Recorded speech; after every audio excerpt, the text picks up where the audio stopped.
Jadi kenapa foto keluarga Pak Cecep dan Peggy Setiawan satunya nggak diambil oleh kepolisian? Itu satu kecurigaan saya.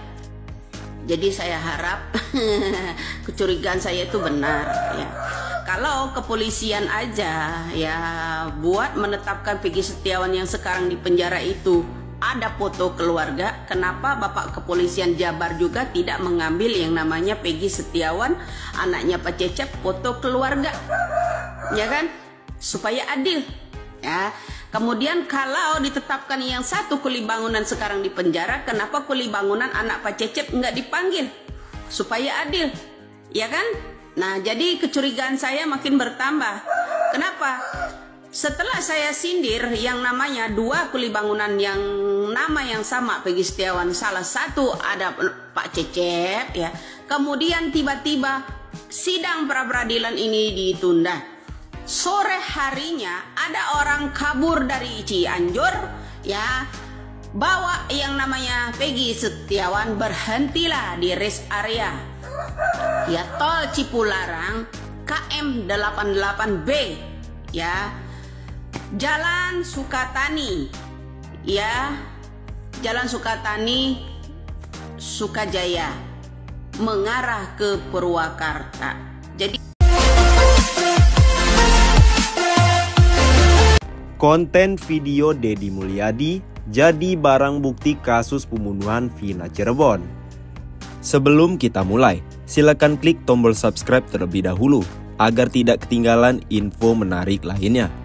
Konten video yang diunggah di akun YouTube Deddy Mulyadi menjadi barang bukti kasus pembunuhan Muhammad Rizky atau Eki dan Vina Dewi Arsita yang terjadi di Cirebon pada 27 Agustus 2016.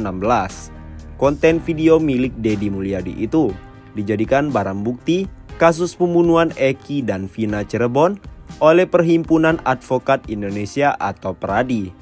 PERADI merangkum beberapa konten video yang diunggah di akun YouTube Deddy Mulyadi sebagai barang bukti terkait dengan kesaksian palsu Ketua RT Abdul Pasren. Semua video itu disimpan dalam sebuah flash disk untuk diperlihatkan kepada pihak kepolisian.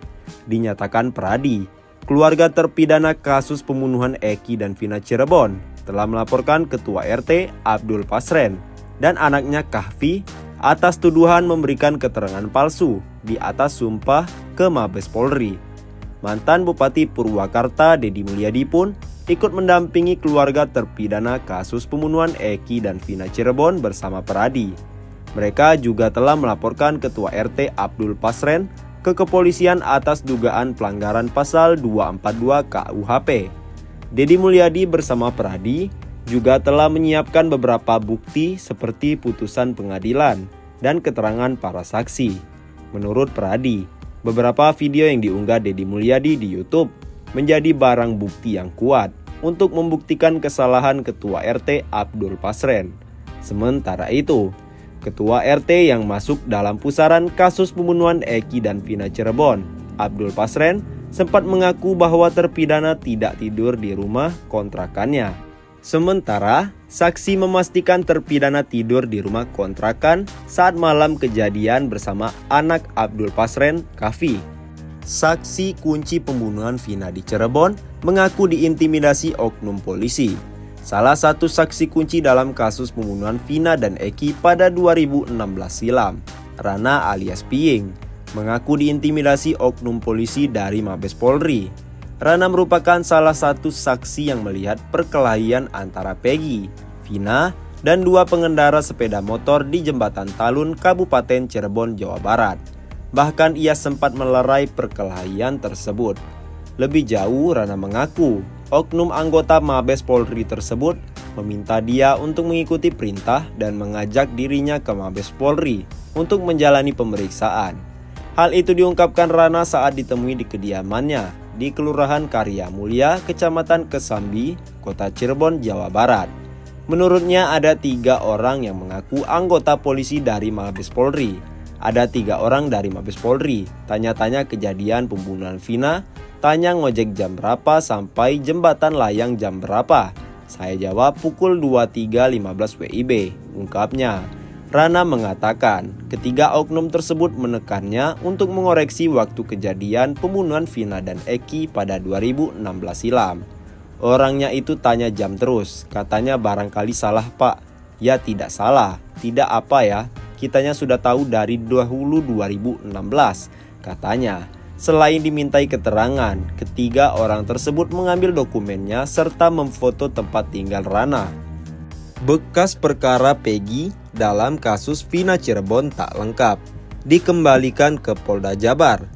Berkas perkara Peggy Setiawan alias Peron, tersangka dalam kasus pembunuhan Vina dan Muhammad Rizky di Cirebon pada tahun 2016, dinyatakan belum lengkap atau P18 oleh jaksa peneliti dari Kejaksaan Tinggi atau Kejati, Jawa Barat. Setelah dilakukan penelitian dalam pengecekan selama 7 hari, jaksa memutuskan masih terdapat materi yang perlu dilengkapi. Oleh karena itu, berkas perkara tersebut dikembalikan kepada penyidik Polda Jabar.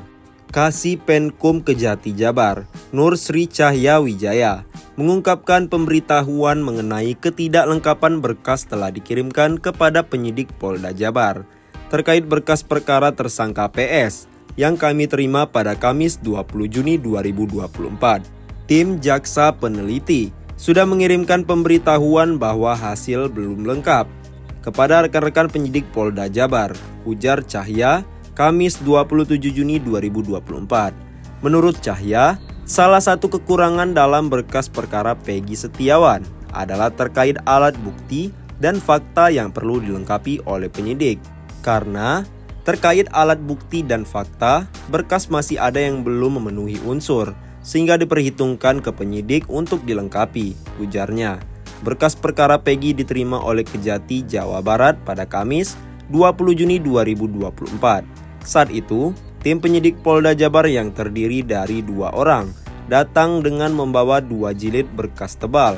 Namun pada 24 Juni 2024, Kejati menyatakan dalam surat P18 bahwa berkas tersebut masih belum lengkap dan terdapat kekurangan material secara formil.